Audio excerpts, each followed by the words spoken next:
doctor Medina, vamos al tema específico. Lo voy a dejar con su primer panel. Ahí está usted con el señor ministro y con sus invitados técnicos para este primer panel. Y usted me comentaba antes un dato, un solo datico que llama la atención de la gente. ¿Cuánto le cuesta al Estado sostener un preso sindicado en cualquier cárcel del país? Más o menos 1.800.000 pesos. 1.800.000 pesos mensuales. Sí. ¿Cuánto cuesta crear un nuevo espacio para un preso sindicado en el país? Más o menos 150 millones. ¿De dónde sale la plata? Eso es lo que van a hablar, doctor Medina, lo dejo con ellos. Gracias, Edulfo. No, pues yo creo que lo antes posible vamos a darle paso a este panel de lujo que lo encabeza el ministro Wilson Ruiz, haciendo una anotación que creo que desde Azocapitales registramos un muy buen momento para adelantar este tipo de discusiones.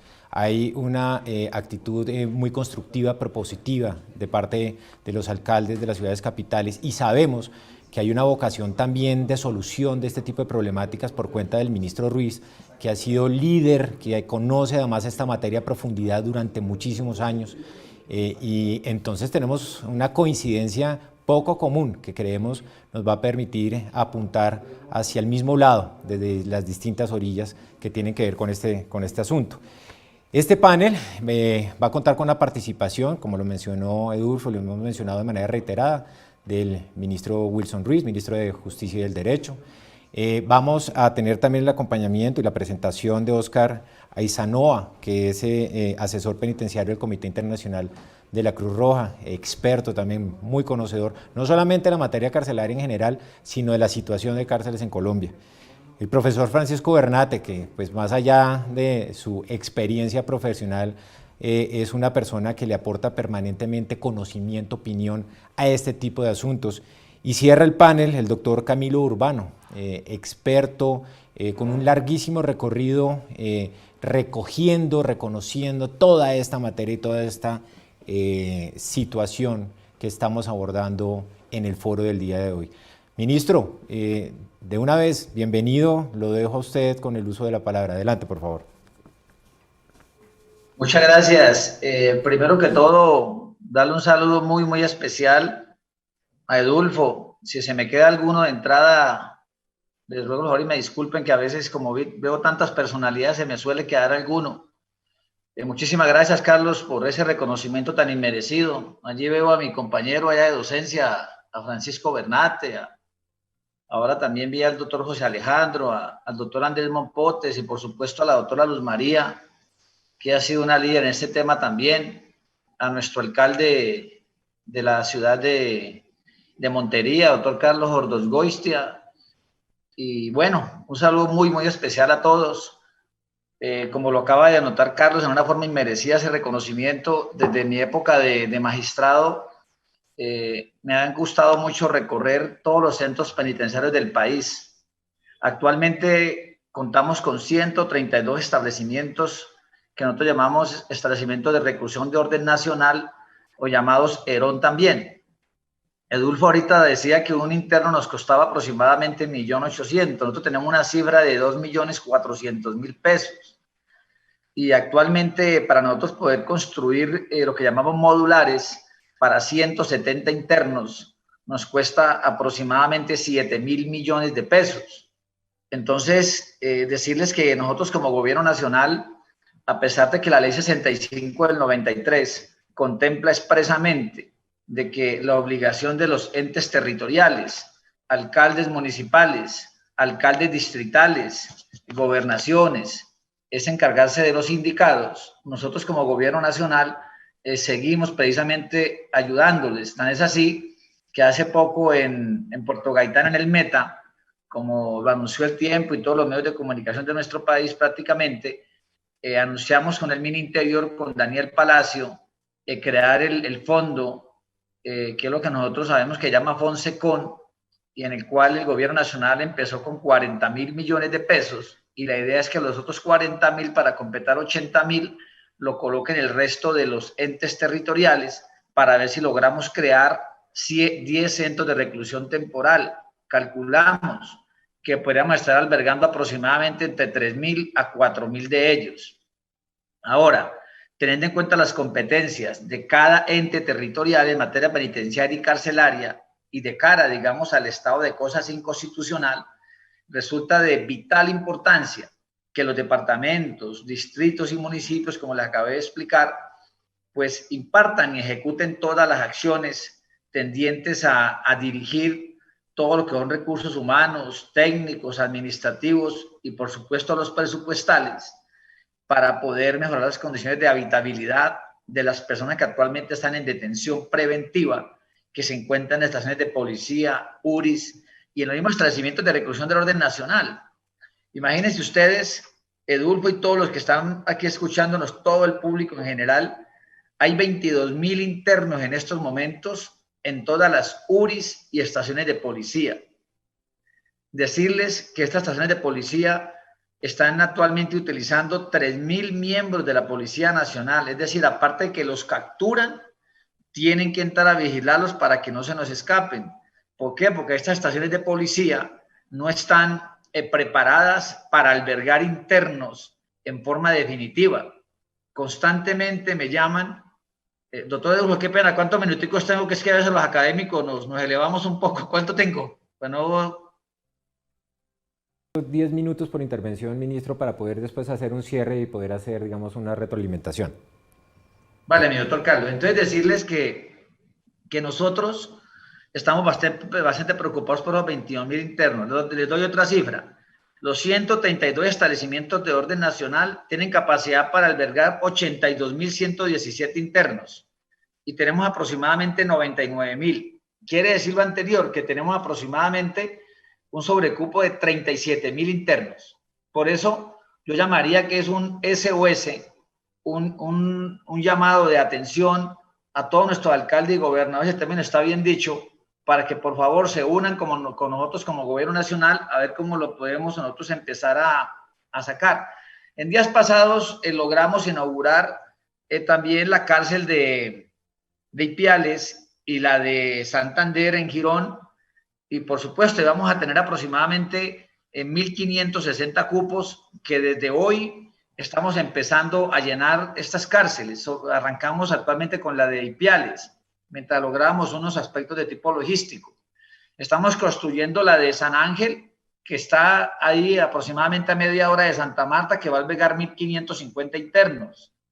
Está actualmente en proyecto lo que es los modulares de Barranquilla, la misma Santa Marta, Cartagena e Itagüí. Nosotros calculamos que aproximadamente ahí podríamos sacar a 2021 unos 3.800 cupos más, pero itero esto, sigue siendo insuficiente.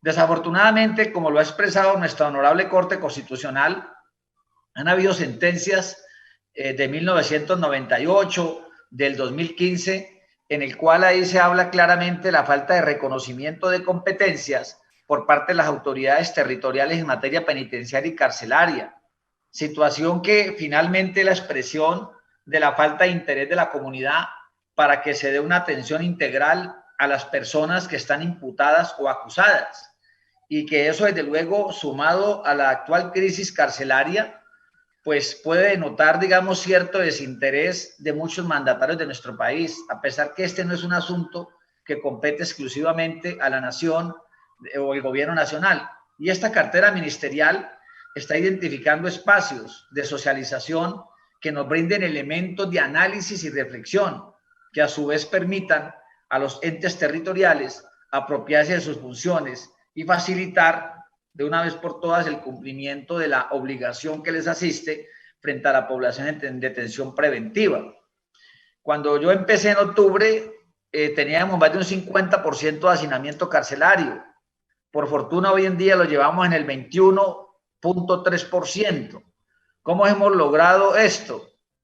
Hay un decreto del gobierno nacional, desde luego, para favorecer a todas las personas que tengan derecho a ello por el COVID-19 o la pandemia pues a nivel mundial. Lo otro, como todos ustedes saben, cuando yo fui magistrado de la judicatura me desplazaba a los centros de reclusión de nuestro país también, y tengo por fortuna mucho conocimiento del tema, y también tengo acceso a muchos jueces de ejecución de penas, y ellos por fortuna nos están colaborando a aplicar los subrogados o beneficios en materia penal para que hayan los beneficios. Por eso, repito, se ha logrado un deshacinamiento en forma escalada.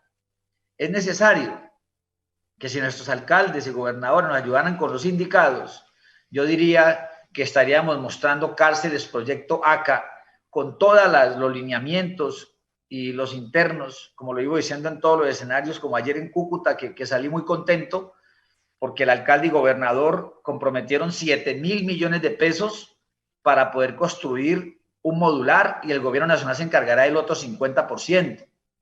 Es increíble, ciudades capitales de nuestro país que llevan 10, 11 años sin ni siquiera ayudar a los pobres reclusos de nuestro país. Yo entiendo que eso no es nada electorero.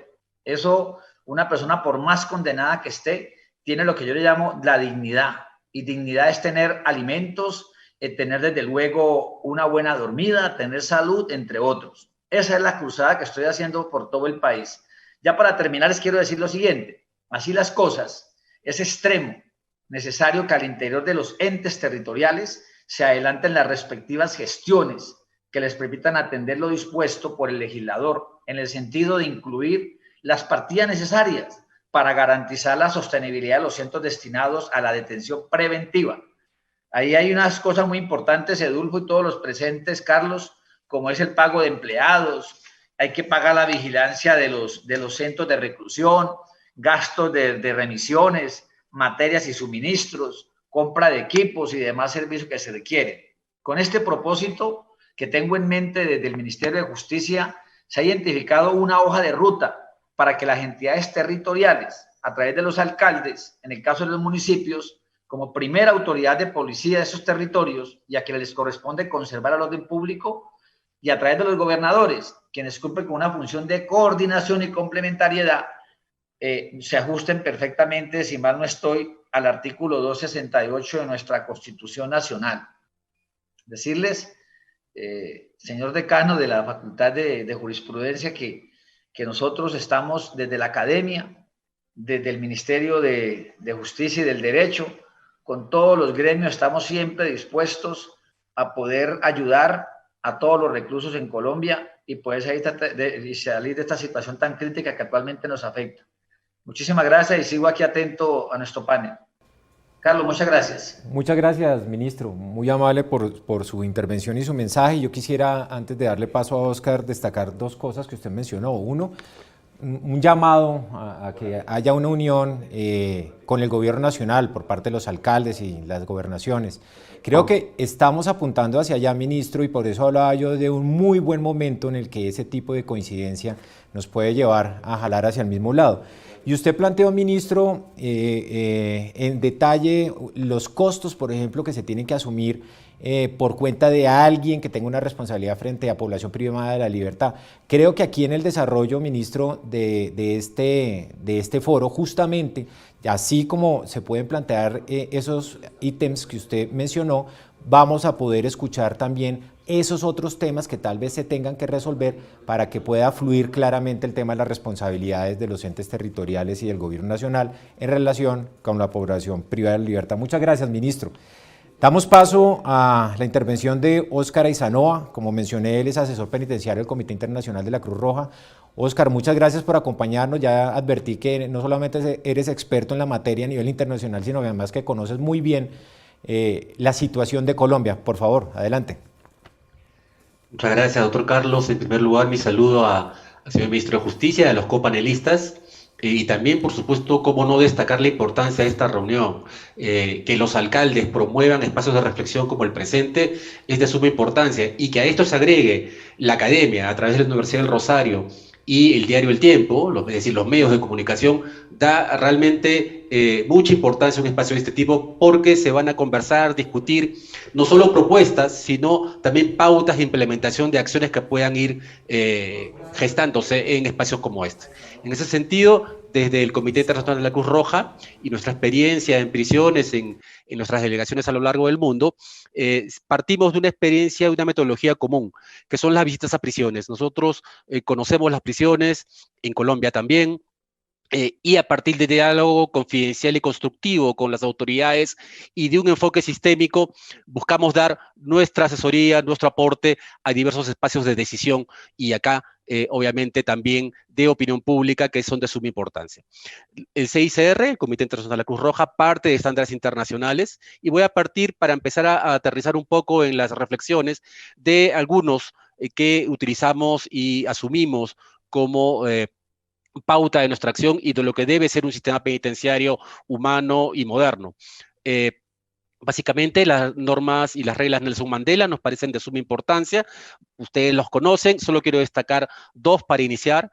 El llamado principio de normalidad, que en la regla 5 de las normas Nelson Mandela se plantean que el régimen penitenciario procurará reducir al mínimo las diferencias entre la vida en prisión y la vida en libertad. Es decir, la prisión, la privación de libertad no es aflictiva o es aflictiva en sí misma, pero no tiene que serlo más y tiene que parecerse en lo posible o favorecer por que la criminalidad es algo que surge propiamente de las sociedades, que debe favorecerse espacios en los cuales se puedan tener servicios y accesos a eh, eh, eh, responsabilidades estatales que son también para la libertad. Y lo segundo, la regla número 4 en regla Nelson Mandela, en las cuales se menciona que las administraciones penitenciarias y otras autoridades competentes deberán ofrecer educación,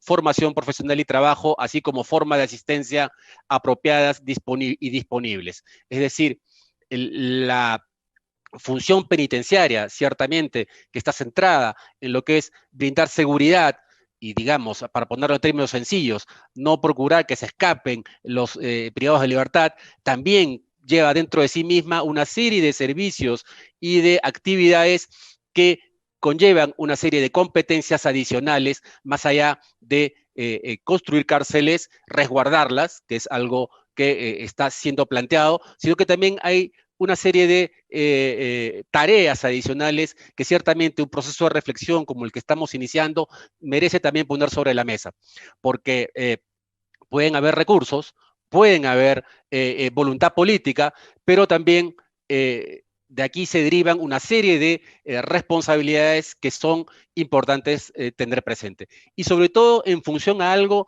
que ya delimita la propia ley penitenciaria. La responsabilidad de las prisiones municipales, provinciales o de gobernaciones están para los presos sindicados, es decir, con una presunción de inocencia todavía presente. No hay una decisión estatal que haya fijado la culpabilidad y la pena. Por lo tanto, hay aspectos aquí que ciertamente deben ser respetados y que la presunción de inocencia es ese marco general en el cual toda acción del Estado y de las autoridades competentes debe tener presente. Por eso, lo que decía en cuanto a Mandela, formación profesional, trabajo, son derechos que de algún modo deben seguir vigentes en la administración de penales bajo la jurisdicción municipal o de entes territoriales. Ese es un aspecto que implica también planificar, prever no solo cupos, sino también servicios vinculados, por ejemplo, al tema de educación o trabajo. Aquí hay toda una línea de reflexión que también podría ir planteándose y que puede ir definiendo algunos niveles de competencia si es que hay el desarrollo, una propuesta legislativa que permita definirlas de una forma más adecuada. Del mismo modo, no podemos evitar la referencia al contexto de pandemia. El tema de salud se convierte en un factor fundamental, tanto desde la perspectiva de prevención como de tratamiento. En ese sentido, los entes territoriales cuentan con las secretarías de salud. Es indispensable que las secretarías de salud municipales también incorporen entre su público usuario, entre su público objetivo, a los privados de libertad que vayan a estar a cargo de estos establecimientos. El tema de personal penitenciario también es un tema que de alguna forma tenemos que empezar a pensar, tenemos que empezar a poder definir, no solo a nivel de captación del personal, sino tal vez también, sobre todo, a nivel de lo que es formación del del personal penitenciario. La Escuela Nacional Penitenciaria de IMPEC tiene una amplia experiencia en esto, y creo que habrá que establecer algunas formas en las cuales la captación y formación de personal que vaya a atender esto pueda ser coordinada claramente con IMPEC a través de la Escuela Nacional Penitenciaria. No lleguemos al espacio en el cual tengamos prisiones con instalaciones, pero con personal poco capacitado para atenderlas, sea en cantidad o también en calidad. Es importante dar un claro énfasis al tema de personal penitenciario. Y para terminar, de repente esta primera intervención y poder dar paso a los compañeros, el tema de las acciones de política criminal que estableció o se plantearían a partir de esta definición de competencias nueva, tiene que seguir de todas maneras los criterios que estableció la Corte Constitucional para lo que es política criminal. Y un aspecto que nos interesa mucho desde CICR es el tema de información, transparencia en cuanto a información disponible para implementar medidas. Lamentablemente, la dispersión geográfica de entes territoriales, que es natural, es lógica, también plantea una dificultad en cuanto a la unificación de información, en cuanto a privados de libertad, edades, sexo, delitos cometidos. La criminalidad, que es el tema más amplio que abordamos cuando abordamos el tema de prisiones, es muy diversa. Y se decía al inicio, no se puede aplicar criterios únicos a ciudades que pueden ser muy distintas. Eso es cierto, pero dentro de la propia criminalidad hay diferencias que tienen que ser consideradas, y eso solo puede serlo a partir de contar con información desagregada.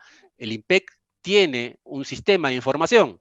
Ese sistema de información va a ser compartido con las cárceles a cargo de los municipios. Esos son competencias que hay que definir. Hay que integrar información porque las decisiones solo pueden tomarse en base a información importante. Y por último, por supuesto, el acceso a entes de control, a inspecciones, lo llaman las normas internacionales. No nos dejemos llevar por el término, pero tratar de mantener siempre la relación entre el exterior y el interior a través de instituciones que puedan hacer un diálogo con autoridades que permitan mejoras. El reto de las prisiones es sumamente grande y es importante que las autoridades ahora estén buscando formas adecuadas para poder abordarlo. Eso es de todas maneras algo que deberíamos priorizar, y el diálogo con otras instituciones, con la sociedad civil, con la academia, como en esta actividad, por supuesto que es de suma importancia, y por el momento lo dejaría aquí, doctor Carlos, para poder seguir conversando posteriormente. Muchas gracias. Gracias, Oscar. No, muy importantes muchos de los puntos que está señalando. Creo que esto, además, a todos los que estamos interviniendo en este foro, comienza a abrirnos hacia los temas y la seriedad de los temas que hay que abordar. Y hay que estudiar y hay que acordar y sobre los que hay que hablar para poder asumir responsabilidades frente al tema carcelario en nuestro país. Y haces apuntas una cosa que es absolutamente fundamental en el marco de este foro, y es si estamos hablando de una población privada de la libertad que tiene en un momento determinado que ser asumido por entes territoriales, estamos hablando de sindicados, y detrás de eso hay una presunción de inocencia, como lo planteó Oscar, y eso tiene muchas implicaciones. Seguramente va a salir en el marco de esta discusión temas de infraestructura, temas, digamos, de calidades y condiciones de esas estructuras que acojan sindicados, que no tienen que ser las mismas de las estructuras que acogen condenados, por ejemplo, en materia de seguridad. Entonces, muchas gracias, Oscar. Volveremos entonces a conversar, y yo creo que aquí vamos aterrizando, y esto pues buenísimo caer en manos del profesor Bernat y del profesor Burbano, porque Oscar también hizo una referencia importantísima al tema de la política criminal. El tema carcelario no es aislado, digamos, aquí está todo entrelazado: política criminal, política carcelaria, seguridad y otro tipo de políticas. Así que invitaría a los profesores que nos dibujen y nos describan un poco ese panorama donde todo se articula para poder entender qué más cosas hay que abordar. Profesor Bernate, muchas gracias por acompañarnos. Adelante. Creo que tiene el micrófono. por esta, Ya. por esta generosa invitación. Muchísimas gracias a las personas que nos acompañan, muchísimas gracias a nuestra universidad, a nuestro colegio mayor. Felicitaciones por la apertura de este nuevo espacio en el que nos sentimos muy bien, señor rector. Nuevamente felicitaciones. Y felicitaciones también a usted, señor rector, por la presentación que hiciera nuestra universidad en el pasado mes de enero. Por primera vez en los 200 años de vida republicana, 211 años de vida republicana que conmemoramos, la Universidad del Rosario fue la primera que le entregó al país la totalidad de la legislación penal, penitenciaria y penal militar para que conozcamos nuestra historia a fin de no incurrir en los mismos errores. Más de 18 tomos entregados de forma gratuita a la totalidad de la comunidad académica, toda la legislación penal que ha regido en Colombia desde 1837 hasta hoy, que es un elemento de estudio indispensable y que constituye un aporte del Grupo de Investigación en Derecho Penal Carlos Lozano y Lozano a la comunidad académica y estudiantil del país. Un saludo muy respetuoso para ustedes, para todas las personas que nos acompañan, señor rector, señor ministro, señores profesores, señores alcaldes, señores asistentes, estudiantes, muchísimas gracias. Lo primero que tenemos que decir es justamente por donde terminaba mi compañero de estudios en las aulas del Colegio Mayor del doctor Medina, y es la situación de la detención preventiva en Colombia. La situación de la detención preventiva en Colombia se relaciona con una problemática que es particularmente sensible. Seres humanos que están en la cárcel sin que hayan sido condenados, sin que un juez los haya declarado responsables. Esta situación en Colombia ha llegado a una situación insostenible. La medida de aseguramiento debe ser una medida cautelar y en particular desde una de las pasadas administraciones de la Fiscalía General de la Nación se abusó de esta institución al punto que llegamos a una desproporción de casi el 30% de personas detenidas frente al 70% de personas condenadas y llevó a un verdadero caos, donde tuvieron que convivir detenidos y condenados, donde personas tenían que esperar 2, 3 y 4 años a que un juez los declarara inocentes o culpables. ¿Cuánto nos cuesta, doctor Wilson Ruiz, usted que es un estudioso de los más destacados en Colombia, la responsabilidad del Estado, cuánto nos cuestan las indemnizaciones de personas que han estado 3 y 4 años en la cárcel y que resultan inocentes? ¿Cuánto nos podríamos ahorrar con eso? Uno de los grandes problemas que atraviesa nuestra justicia en términos de detención preventiva es no solamente la violación de los derechos humanos, sino que en Colombia hemos llegado a un punto tal de la sobrepoblación carcelaria que utilizamos como lugares de detención no solamente las inspecciones de policía, las cárceles, las instalaciones de la Fiscalía General de la Nación e incluso el parque de Engativá, donde seres humanos fueron encadenados a un árbol en una muestra de la violación flagrante de los derechos humanos y de la falta de sensibilidad de las autoridades para resolver esta problemática, porque lo que vemos es que ni siquiera se sabe a quién le corresponden los detenidos. En unos casos se dice que es al ente territorial, que dice que no está capacitado para el manejo de población carcelaria, y el gobierno nacional dice, no, yo me hago cargo, pero de los condenados. De manera que en ese pasarnos el balón de un lado a otro, nadie se duele por los detenidos. Señor ministro, usted sabe que yo lo quiero mucho y hemos sido amigos y hemos caminado el país mucho tiempo juntos.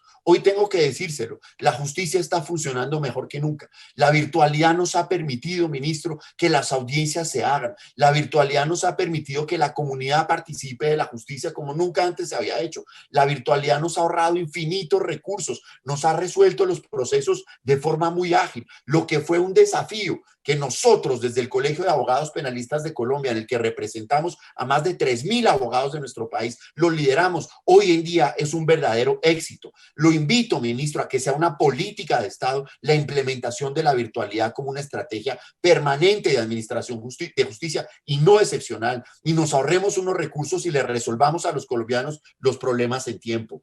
Necesitamos, señor juez, señor ministro, adicionalmente, una problemática. Usted se ha sensibilizado como un hombre humanista y correcto que es con la situación de los presos. Usted ha enviado a las cárceles a funcionarios a que visiten, pero quienes están poniéndole el pecho son nuestros defensores públicos, señor ministro. Defensores públicos, la mayoría de los cuales hoy en día no gozan de una estabilidad laboral, la mayoría de los cuales se les acabó de terminar el contrato y tienen que entre 120 y 130 personas asumir cargas de hasta 3.000 internos, señor ministro. Necesitamos más presupuesto para la defensoría pública. Si queremos un sistema humanista, no solo tenemos que erradicar la detención preventiva, preventiva, tenemos que eliminar la facultad que tiene la Fiscalía General de la Nación de investigar a los jueces de Colombia, sino que adicionalmente necesitamos fortalecer la Defensoría Pública. Necesitamos más recursos, defensores mejor remunerados, defensores con menos carga de trabajo, defensores que también puedan dormir, que también puedan vivir, que reciban su pago a tiempo, que no les descuenten la seguridad social.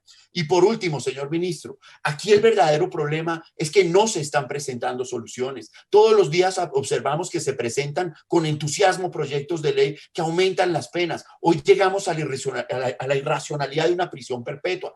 ¿Usted considera o ustedes consideran que cuál es la situación de ese primer defensor en la historia de Colombia que se va a enfrentar a la defensa de una cadena perpetua? Probablemente será un defensor público, muy seguramente. ¿Estamos preparados para eso? ¿Lo estamos capacitando? ¿Qué pasa cuando nosotros con leyes como la 1908 establecemos que en Colombia un ser humano puede durar en la cárcel sin ser condenado hasta 4 años? ¿Qué pasa cuando en Colombia, cuando se trata de un delito de corrupción, una persona puede estar en la cárcel hasta 2 años sin que se resuelva su situación? Con un código penal que tiene no solamente la prisión perpetua que están reglamentando, sino penas ya existentes de entre 60, 90 y hasta 128 años. Yo le pido, señor ministro, que racionalicemos el Código Penal, que frenemos el populismo punitivo, que no tengamos temor a que las personas se defiendan en libertad, a que fortalezcamos la justicia, a que empoderemos a nuestros jueces y empoderemos a nuestros defensores públicos. Esa es la solución del problema. Muchísimas gracias. Profesor Bernate, muchísimas gracias. Pues, señalamientos muy importantes los que usted hace. Yo retomaría incluso lo que, digamos, algo que recalcó el ministro y que usted también hace alguna referencia, y es, por ejemplo, que en el marco de la pandemia, entiendo, cerca de 30.000 personas por aplicación de medidas ordinarias están fuera de los centros carcelarios. Eran 30.000 personas que no tenían que estar en centros carcelarios. Entonces, eso que usted está señalando, pues implica una dura reflexión de cara a lo que tenemos que hacer para mejorar el abordaje del tema carcelario en este país, en Colombia. Profesor Burbano, muchas gracias por acompañarnos. Ya hice énfasis a su trayectoria y su experiencia. Mire lo que hemos estado conversando. Yo quisiera ahorita que nos preparáramos, Oscar y profesor Bernate, y no sé si el ministro todavía está en línea con nosotros, a ver si al cierre lo que hacemos es un poco una conversación entre nosotros sobre un par de puntos principales, pero queda ahí todavía por plantear, profesor Burbano, esa mirada un poco corta en relación con todas las normas que tienen que ver con el tema carcelario, no solamente las de política carcelaria, sino detrás de eso hay una gran cantidad, un armazón legal que hay que considerar y unos conceptos que hay que incorporar. No sé, me encantaría que usted nos ilustrara un poco sobre eso. Adelante, por favor.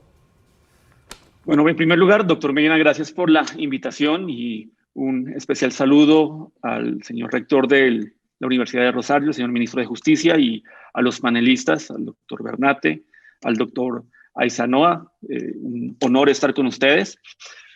Quisiera empezar con 3 declaraciones muy rápidas, sobre todo por lo estrecho del tiempo. Lo primero es, la situación carcelaria no se resuelve creando cupos carcelarios. Esto no significa que no deba hacerse.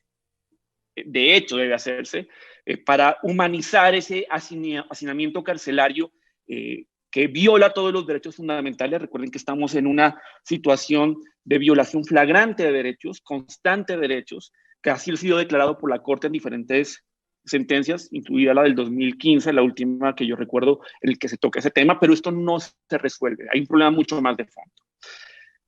Segundo, el problema de fondo tiene que ver con la política criminal del Estado. Ese es el problema de fondo de la situación del hacinamiento carcelario, porque todo lo queremos resolver con el derecho penal. Sin embargo, pues el doctor Bernate ya ha hecho una exposición muy vehemente de varios de los problemas del populismo punitivo, del abuso de la medida de aseguramiento, de otras situaciones como la Defensoría Pública, en los que pues no me voy a extender porque obviamente el doctor Bernate ya lo hizo de manera magistral, entonces no veo la necesidad de hacerlo. Pero realmente nuestro problema de fondo es la política criminal o la inexistencia de una política criminal coherente, que no es culpa de este gobierno, que no es culpa del gobierno anterior, que no es culpa de muchos gobiernos, sino que es una deuda histórica que hemos tenido desde la academia, desde los entes territoriales, desde el gobierno nacional, porque es mucho más fácil crear una norma que diga que voy a meter preso a una persona 50 años que ir al problema social que genera el delito. Sin embargo, hay otros problemas que sí deben ser estudiados y que podrían tener una pronta solución y que sí tienen que ver más concretamente con los problemas de responsabilidades entre los entes territoriales y la nación sobre el sistema carcelario. Nosotros tenemos una división en principio, que no lo es tanto, parecería simple y parecería clara, y es que la nación se va a encargar de los condenados, mientras que los entes territoriales se van a encargar de las personas privadas de la libertad de manera provisional, por medida de aseguramiento. Pero el punto es que este criterio, que inclusive puede discutirse su claridad en la Ley 65 del 93 del Código Penitenciario y Carcelario, pues realmente es un criterio inadecuado. ¿A qué voy con el tema? Si bien las reglas mínimas de los reclusos, que vienen del derecho internacional, nos dice que claramente tiene que existir una división entre condenados y las personas privadas de la libertad preventivamente, entre hombres y mujeres, entre personas de mayores de edad y menores de edad. Eso es cierto. Eso no justifica esa división de competencias que tenemos en la ley. De hecho, haciendo un rastreo de las exposiciones de motivos del Código Penitenciario y Carcelario, inclusive de leyes anteriores, nos vamos a dar cuenta que no existe o no fue una decisión tomada a través de datos empíricos. ¿Qué quiere decir con esto? Que la división de que la nación se encargará de los condenados y los entes territoriales se encargarán de las personas privadas de la libertad preventivamente realmente obedece a un criterio no justificado. Lo que se podría proponer es pensar que las responsabilidades entre las entidades territoriales, entidades y el gobierno nacional no se basen en un criterio tan, digamos, falto de fundamento real, sino en criterios mucho más sólidos que puedan ser adaptados a la realidad nacional. Por ejemplo, el tipo de delito en que puede una persona haber cometido. Te lo digo por cuestiones tan sencillas como esta. En este momento, por el hacinamiento que se encuentra, que ha bajado mucho, desde luego con el decreto mencionado por el señor ministro, y que además por la acción que se ha tomado por parte de los jueces de ejecución de penas y medidas de seguridad, pues sí ha bajado el hacinamiento claramente, pero todavía tenemos personas condenadas por delitos tan graves como terrorismo en concurso con delitos relacionados con narcotráfico, que están en este momento preventivamente en CAIS. ¿Eso qué quiere decir? Significa que, o la pregunta que nos deberíamos hacer, y es simplemente una pregunta para una discusión, es si realmente las entidades territoriales deberían ocuparse de los delitos más graves, o eso le correspondería más bien al gobierno nacional. Otro criterio que debería tenerse en cuenta, con vistas a una posible reforma normativa, tendría que ver con el presupuesto de las entidades territoriales. No es lo mismo exigirle a una ciudad como Medellín o Bogotá, que tiene un presupuesto mucho más amplio, la construcción de ciertos tipos de cárceles que además están divididas entre mediana, máxima y mínima seguridad, a ciudades medianas o pequeñas que no tienen el presupuesto, pero que además, y este sería un tercer criterio, su criminalidad no es tan fuerte en términos de alta o mediana seguridad, pero sí tienen, por ejemplo, delitos menores que deberían ser también tratados por ellos. ¿A qué voy con todo esto? Que si bien tenemos una división relativamente clara, digo relativamente porque cabe cierto nivel de interpretación en la Ley 65 del 93, creo que esta división debería estar acompañada o debería replantearse desde el punto de vista práctico, normativo, es decir, con criterios que eventualmente tengan en cuenta la realidad propia del delito cometido, la realidad propia de la zona en que se está cometiendo. No todas las zonas del país cometen o tienen la misma incidencia delictiva, y además la realidad propia de la región, de la ciudad o el departamento, del municipio que lo comete. Eso facilitaría una mayor digamos, fuerza de responsabilidad de las entidades territoriales y del gobierno nacional frente a cierto tipo de conductas punibles. Pero además hay un punto que es supremamente importante que no ha sido tratado por los demás conferencistas, y es, sí, también hay una división que ya hemos mencionado entre gobierno e entidades territoriales, pero no es clara cómo se articula, no hay una norma real que nos articule la competencia entre las entidades territoriales. ¿Cómo juegan los municipios, los distritos y los departamentos en la responsabilidad de las personas privadas de la libertad actualmente de forma preventiva. Es decir, si bien podemos decir que esa división existe, insisto, con algún nivel de complejidad en la interpretación, lo cierto es que sí hay un vacío normativo entre departamentos y municipios sobre cómo se van a llevar las responsabilidades de las cargas, tanto presupuestales como de otro tipo, frente a las personas privadas de la libertad de forma preventiva. ¿Qué quiere decir eso? Que necesitamos clarificar esto para asignar responsabilidades, porque si no asignamos responsabilidades, pasa lo que siempre sucede con este tema, que es un tema, como el señor ministro lo decía muy bien, un tema que no es politiquero, que no da votos, pero que sí es crítico en tema de derechos humanos. Y es que se empiezan a botar la pelota entre las entes territoriales y el gobierno y no se dan respuestas concretas frente a necesidades urgentes. Estos son simplemente temas que yo creo que deben ser discutidos, son temas que creo que pueden ayudar a solucionar aspectos ya concretos de responsabilidades entre entidades territoriales y gobierno, y pues que podrían ser de más corto alcance que otros aspectos como los tomados por el doctor Bernarte sobre la política criminal del Estado, que sí definitivamente requiere una modificación clara e importante en ese tema. Muchas gracias.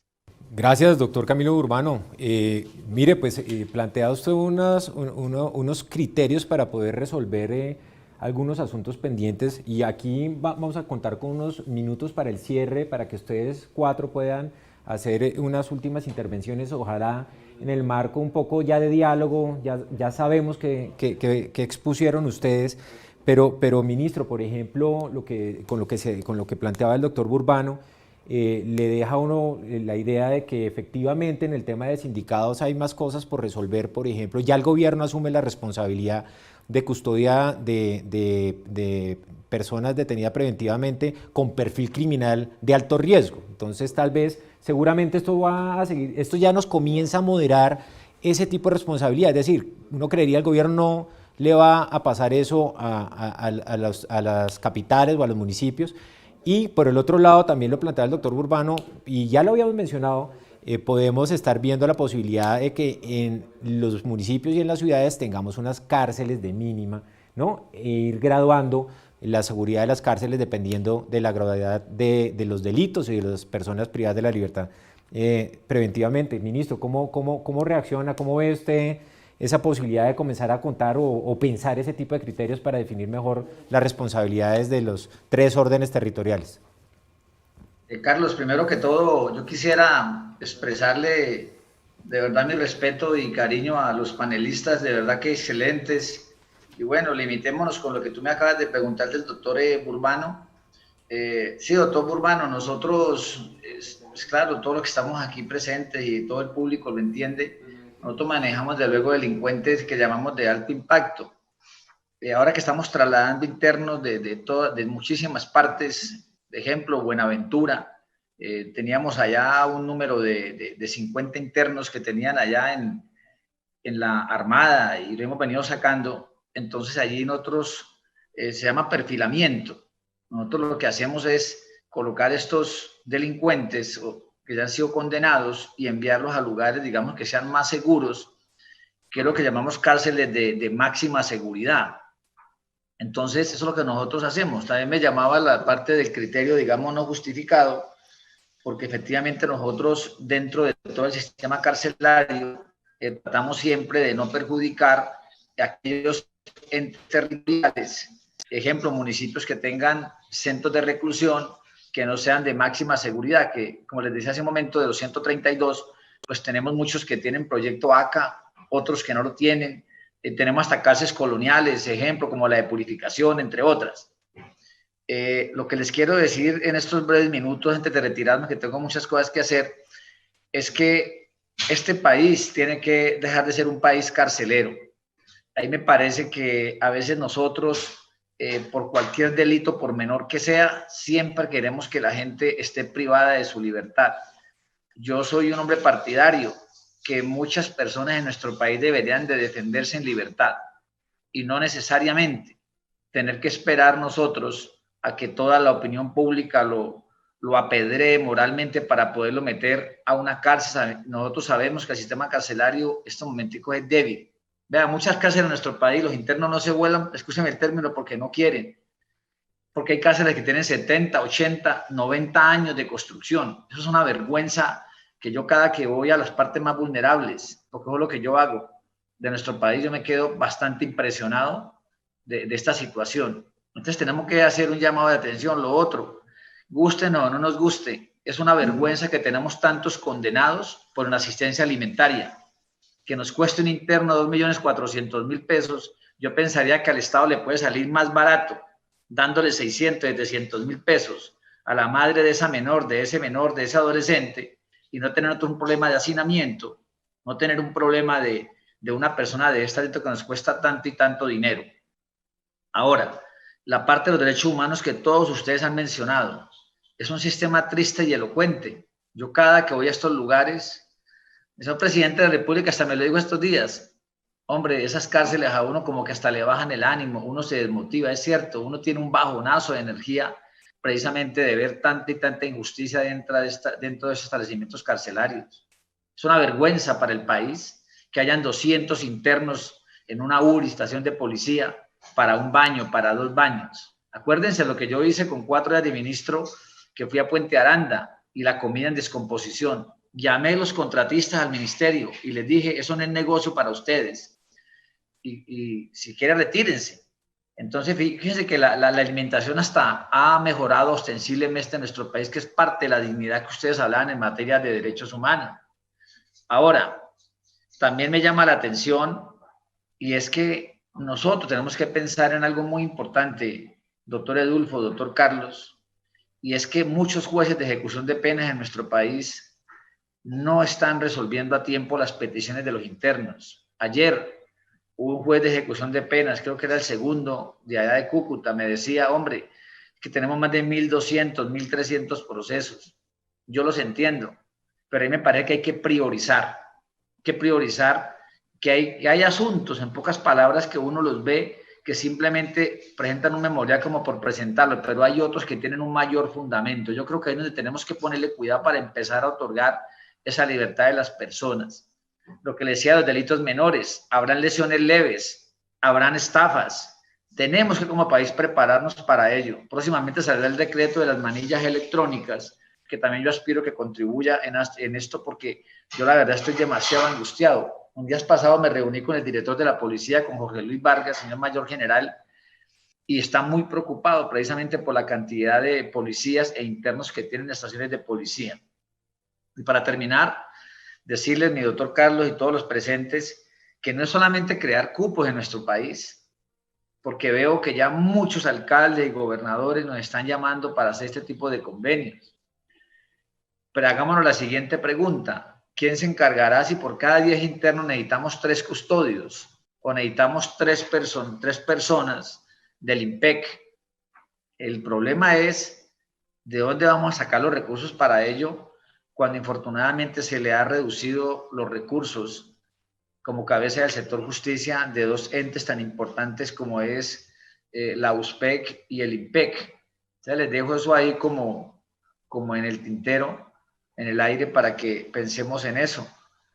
Mi apreciado Francisco, doctores, señor decano, doctor Alejandro, doctor Edulfo, Andrés, todos los presentes, mil y mil gracias por la invitación. Doctor Camilo, cuídese mucho, doctor Oscar, y de verdad, como siempre, ha sido un placer con todos ustedes poder compartir este panel. Gracias, ministro. Óigame, gran cierre. Doctor Medina, me parece interesante. Yo, primero que todo, le agradezco al doctor Wilson, al señor ministro, que ha tenido hoy disposición. Sé que anda en unas tensiones y en mucho trabajo, que haya estado este momento con nosotros. Pero le hago 4 referencias a hechos importantes que ha hecho el ministro. No quiere un país carcelero, no quiere que manden a todo el mundo a la cárcel, porque eso tiene además un costo social, un costo económico. ¿Qué tal la propuesta del ministro? Que habrá que examinarla. Ahorita no me acuerdo la cifra, pero es altísima, de la cantidad de presos que hay por no alimentación, que me parece una falta gravísima, porque es que hay muchos tipos irresponsables que dejan a los hijos botados y ellos condenan una vida. Pero propone, en vez de gastarse 2.400.000 manteniendo un vagabundo allá en la cárcel, pues que le den una que entre subsidio otras de cosas 600 siempre se ha mil. discutido que, Sí. que en la cárcel tampoco va a tener con qué Resocialización, no, claro. con qué responder. Pero ojo, hay que estudiar esa idea del señor ministro, que Sí, me sí, parece sí. brillante. Y el otro tema que me provoca cierta curiosidad, que las cárceles, algunas cárceles son tan malas que si los presos no se vuelan es porque no quieren. Porque no quieren, ¿no? Totalmente, no, pues por fortuna el ministro Ruiz es una persona garantista, ¿no? Y yo creo que aquí en este panel, que ya estamos cerrando, y muchísimas gracias a todos los panelistas que nos acompañaron, se evidenció mucho esa línea. Yo creo que eso es un aspecto fundamental para lo que viene en la discusión sobre cómo solucionamos este asunto y cuáles son los retos de las ciudades capitales. Entonces Pero creo que bastantes notas importantes hemos registrado. Pero también recojo, por ejemplo, lo que dice el doctor Bernat, que es un penalista, un abogado reconocido del Rosario, pues dice, estamos mejor hoy que hace un año, que la justicia está mejor que hace un año. O sea, tal vez es uno de los pocos sectores donde se reconoce los especialistas que estemos mejor que antes, porque todo el mundo tiende a decir que esto todo está mal, pero que el doctor Bernat diga eso es muy importante. Que lo reconozca, además, pues también nos lleva a una pregunta, y es ¿por qué no lo hicimos antes? ¿No? Entonces, si no se nos viene encima todo esto... Tú mismo decías hace un ratico, si doctor no Medina, es que sacaron 30.000 presos más o menos de las cárceles. Que no tenían que estar. Que no tenían que estar. Y que legalmente, jurídicamente no había razones para que estuvieran. Además eso descongestiona las cárceles y arregla un poco. Pero me alegra mucho escuchar al doctor Bernat también hablar de que el sistema carcelario está mejor hoy que hace un año. Bueno, lo dejo. No sé si terminamos ya este panel, doctor. Pues yo creo que sí. ¿O despide usted a los invitados que están ahí? Si están en línea, me gustaría despedirlos, agradecerles sus aportes. Lamentablemente el tiempo no nos da para haber hecho ese cierre que queríamos de una intervención de cada uno, pero creo que esto nos va a mantener conectados, profesor Bernate, Burbano y Oscar, aquí en adelante. Vamos a estar hablando de esto en lo sucesivo y seguramente tendremos espacios como este para poder seguir conversando. Muchísimas gracias por sus aportes y su participación. Muy amables. A ustedes, gracias. Gracias. Gracias por la invitación. Gracias. Gracias.